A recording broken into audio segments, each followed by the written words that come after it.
Hello everyone. जैसा कि कल मैंने आपको नाइन्थ एंट्रेंस एमयू के सिलेबस के बारे में डिस्कस किया था, एक हल्का सा मैंने ओवरव्यू दिया था। उसमें से मैंने कहा था कि मैं आपको आज परसेंटेज पढ़ाऊंगा। तो आज हम परसेंटेज को देखते हैं, परसेंटेज क्या होता है। तो बिल्कुल हम बेसिक से स्टार्ट करेंगे। सबसे पहले हम ये देखेंगे परसेंटेज कहते हैं किसको। सबसे पहले हमें उस चीज़ की लिटरल मीनिंग क्लियर होनी चाहिए। तो परसेंटेज का मतलब होता है किसी भी नंबर का, आप ये ध्यान रखेंगे, पर 100। यानी कि कभी भी कोई नंबर, जैसे कि अगर मैंने कहा कि कोई एक नंबर है, जैसे मैंने कहा कि 25%। 25% का मतलब क्या है? तो कभी भी ये नंबर अगर परसेंट लिखा हुआ है तो परसेंट का मतलब है कि वो डिवाइडेड बाई 100 होगा। परसेंट देना मतलब डिवाइड बाई 100। और जब हम इसको सॉल्व करेंगे तो 25 1 25 4 यानी कि आपका आ जाएगा 1/4। तो ये 1/4 क्या हो गया?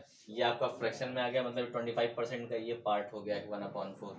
ठीक है। तो इसी परसेंट का मतलब होता है कभी भी। और इसी को अगर मैं इसीलिए कहते हैं कि जब कभी भी अगर कोई नंबर, आप ध्यान में रखेंगे कि कभी भी अगर कोई नंबर अगर परसेंटेज में दिया हुआ है और परसेंटेज से अगर हम उस नंबर को कन्वर्ट कर रहे हैं, चेंज अगर हम कर रहे हैं उसको, किसमें कर रहे हैं, अगर हम फ्रैक्शन के अंदर कन्वर्ट करना चाहते हैं तो हमेशा उस केस में हम डिवाइड करेंगे 100 से। ये चीज़ आपको ध्यान में रखना है। और वहीं पे अगर हमें किसी नंबर, कोई नंबर अगर हमें दिया हुआ है, वो नंबर हमारा फ्रैक्शन में है और फ्रैक्शन से हम उस नंबर को चेंज करना चाहते हैं और चेंज करके हम चाहते हैं कि वो परसेंटेज में आ जाए, परसेंटेज फाइंड आउट करना है, तो उस केस में हमेशा हम उसको मल्टीप्लाई करेंगे। ये चीज़ हमें ध्यान में रखना है। तो इसी तरीके से जैसे मैंने कहा, अब जैसे ये नंबर था 25%, तो 25% का मतलब क्या है? ये नंबर हमारा परसेंट में था, तो परसेंट से हमें किस में चेंज करना है? फ्रैक्शन में चेंज करना है। तो फ्रैक्शन में चेंज करने का मतलब क्या? हमें डिवाइड बाई 100 करना पड़ेगा। तो ये नंबर परसेंटेज में था, हमने इसको किस में चेंज किया? फ्रैक्शन में चेंज किया। तो डिवाइड बाई हमने 100 किया। जब हमने 100 से डिवाइड किया तो जब हमने सॉल्व किया 25 1 टाइम्स 4 टाइम्स गया ये। 25 1 25 4, यानी कितना आ गया हमारा? 1/4। तो ये हमारा इसका जो ये फ्रैक्शन में इसका आंसर हो गया 1/4। तो क्वेश्चन इस तरह से कभी आता है, कभी कभी सिंपल क्वेश्चन भी पूछ लेता है कि होता है कि 25% होता है, वो इज इक्वल टू किसके इक्वल होगा? तो उसमें आंसर जो होगा वो आपका 1/4 होगा। ठीक है। और मे भी इसको आप अगर डेसिमल में भी अगर दिया होगा तो डेसिमल में भी आप इसको लिख सकते। डेसिमल में करेंगे तो कितना हो जाएगा? ये आपका 0.25 हो जाएगा, डिवाइड करेंगे तो 25% जो होगा। तो इसी तरीके से अगर हम कोई और नंबर अगर हम लेते हैं, जैसे कि मैंने कहा कि 1/2 बताइए, 1/2 जो होगा ये कितना परसेंट होगा? ठीक है। इसका मुझे चेंज करके बताइए कितना परसेंट होगा? तो 1/2। अब यहाँ सामने दिख रहा है कि चीज़ फ्रैक्शन है। फ्रैक्शन से जब हम कभी किसी नंबर को परसेंटेज में चेंज करते हैं तो हमेशा हमें मल्टीप्लाई बाई किससे करना है? 100 से करना है। तो इसका मतलब इस नंबर को भी हमें 100 से मल्टीप्लाई करना पड़ेगा। तो 1/2 इंटू 100 करेंगे। जब 100 से मल्टीप्लाई करेंगे तो 2 5 0, यानी कि हमारा कितना आ गया? हमारे ये आ गया 50%। यानी कि 1/2 अगर आता है कि 1/2 किसके इक्विवेलेंट है, तो ये आपके 50% के इक्विवेलेंट है। ठीक है। इसी तरीके से हमारा अगला नंबर जैसे कि 1/3 है, ये किसके इक्विवेलेंट है? तो 1/3 का मतलब क्या? अगेन हमें इसको मल्टीप्लाई करना पड़ेगा 1/3 इंटू 100, यानी कि हमारा ये आ जाएगा 100/3। और जब हम इसको डिवाइड करेंगे तो ये हमारा अगर मिक्स फ्रैक्शन के फॉर्म में अगर मैं लिखूं तो ये कुछ इस तरह से आएगा 33 1/3% आ जाएगा आपका। ठीक है। इसी तरीके से अगर मुझे 1/4 का निकालना है तो 1/4 इज इक्वल टू 1/4 इंटू 100। तो जब मैं इसको डिवाइड करूंगा तो ये 25 टाइम्स जाएगा, तो यानी कि कितना आ जाएगा मेरा? 25% आ जाएगा। इसी तरीके से अगर मुझे निकालना है 1/5 का, तो ये कितना हो जाएगा मेरा? 1/5। फ्रैक्शन से फिर हम परसेंटेज में जा रहे हैं, यानी कि इंटू 100 करेंगे। जब इंटू 100 करेंगे 5 2 0, यानी कि हमारा आ गया 20%।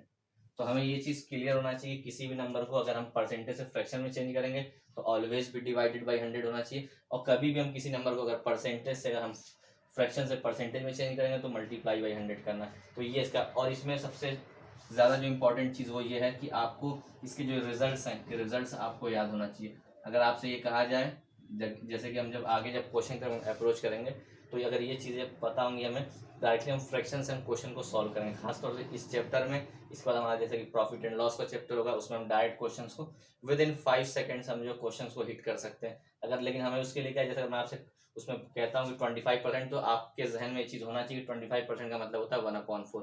अगर मैं आपसे कहता हूँ 33 1/3%, तो आपके जहन में होना चाहिए कि 1/3। अगर मैं आपसे कहता हूँ 1/6% क्या होगा, तो आपको मालूम होना चाहिए कि 1/6% का मतलब होता है 16 2/3। ये चीज़ मुझे मालूम है कि इतना परसेंट होता है। तो ये चीज़ आपको, ये स्टैंडर्ड है, तो ये स्टैंडर्ड आपको जो है मालूम होना चाहिए 1/2 1/3।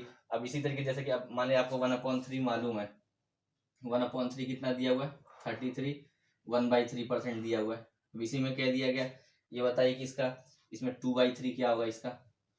तो 2/3 का मतलब क्या है, 2/3 का मतलब ये है कि सिर्फ आपको इसको यहाँ पे इससे मल्टीप्लाई कर रहे हैं, मतलब ये चीज का क्या हो रहा है, ये ऊपर वाला सिर्फ जो न्यूमरेटर है वो पोर्शन सिर्फ चेंज हो रहा है, आपका 2 हो रहा है, तो ये इसका ट्वाइस हो जाएगा, तो ये आपका 66 हो जाएगा यहाँ पे। तो इसी तरह हम जब इसको यहाँ पे चेंज कर सकते हैं 66 करके, इसके बाद हमारा जो है 2/3 हो जाएगा यहाँ पे। इसको हम आसानी से चेंज कर सकते हैं। इसी तरीके से हम किसी भी नंबर को, जैसे कि यहाँ पे 1/4 है, तो 1/4 को किसने कहा कि बताइए कि 1/4 दिया हुआ है आपका 25%, जो बताइए कि 3/4 कितना होगा। तो कुछ नहीं करना है, जब हमें 1/4 पता है कि हमारा कितना है 25% है, तो 3/4 का मतलब क्या है, इसको सीधे आप इससे मल्टीप्लाई कर दिए, तो 25 × 3 कर दीजिए आप सीधे सीधे। 25 × 3 करेंगे कितना आ जाएगा आपका 75% आ जाएगा। तो इस तरह से भी हम क्वेश्चंस को हम डायरेक्टली हिट कर सकते हैं।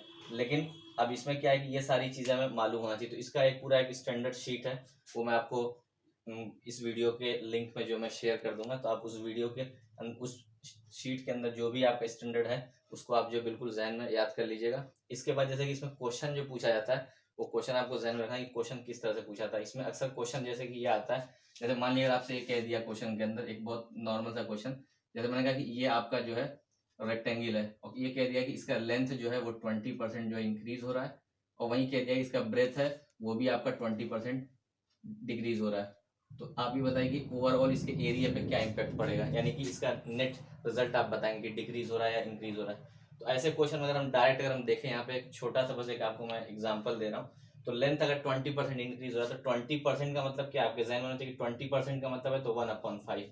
कितना 20% मतलब क्या, 20% मतलब 1/5। यहाँ 20% डिक्रीज हो रहा है, इसका मतलब क्या 1/5। अगर हम डायरेक्टली निकालेंगे तो मैंने मान लिया कि ये 100% होगा। 100% में कोई चीज़ अगर 20% बढ़ा है, यानी कि 20% इंक्रीज हुआ, तो कितना हो गया होगा 120 हो गया।